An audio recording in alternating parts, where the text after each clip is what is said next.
Hi, it's Joe Volpe, the publisher of Corriere Canadese, North America's only Italian language daily newspaper, on behalf of GoLive TV and Corriere Media Group with the comment of the day. Today's comment is public hostility results from lack of clear immigration policy.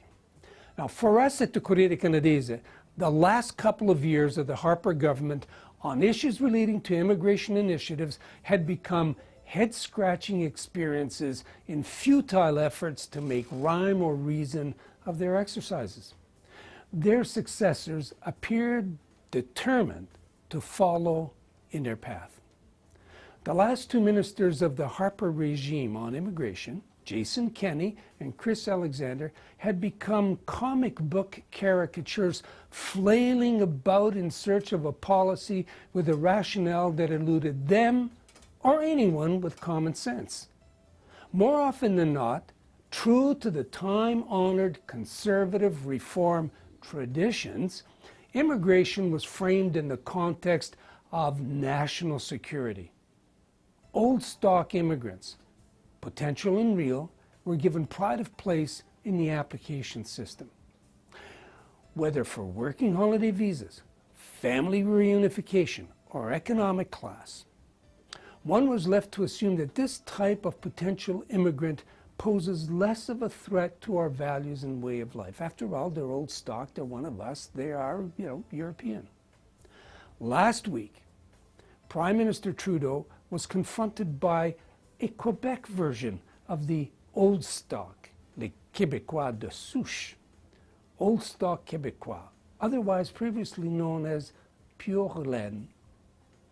Now, for those of you who don't know, pure laine is another term for old stock Québécois, francophone, originating from Europe, and sovereigntist in the main.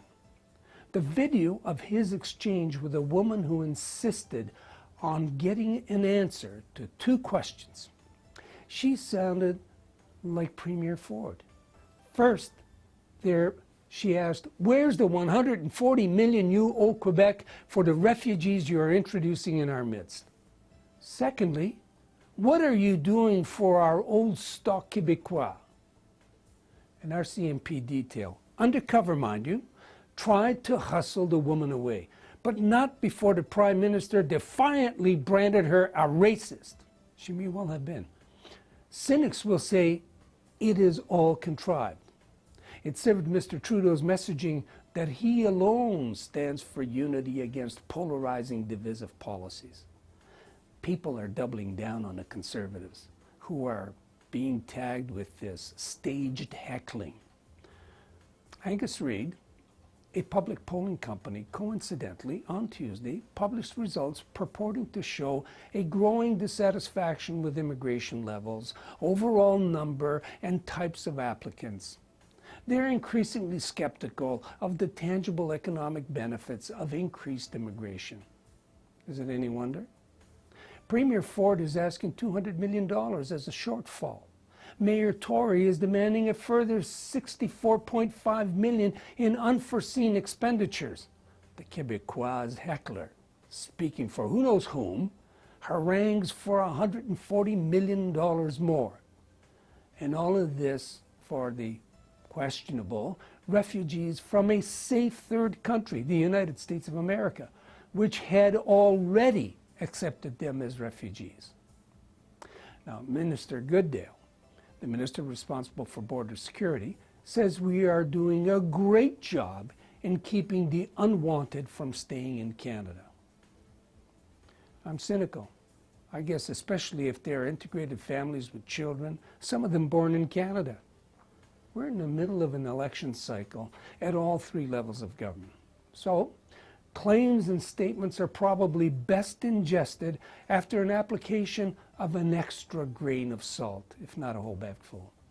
Now, that's how we read Minister Goodale's glowing description of the efficiency and diligence of his officials at the Canadian Border Service agencies.